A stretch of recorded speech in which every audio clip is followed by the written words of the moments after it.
sobrang ganda dito. Fresh na fresh ang hangin ni Victoria Harbor. Ito yan sa Tinhaw.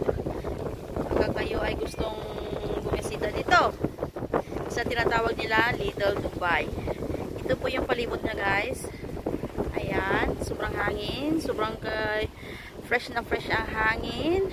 Ito yung tinatawag nila Little Dubai. Nandito talaga tayo sa harapan nito. Ayan. Diba, guys? Ayan. Para tayo ng konting video, guys. Yes. Diba? Sobrang ganda. Ayan. Iikutan natin siya. Ayan. May salbabida pa siya, guys, dito.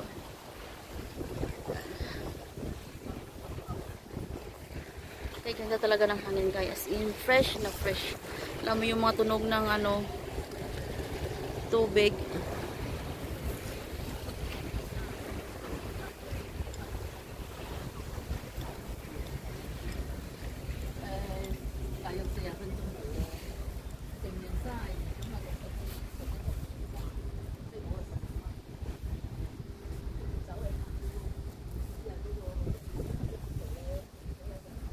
Ayan, guys, ikutan natin siya.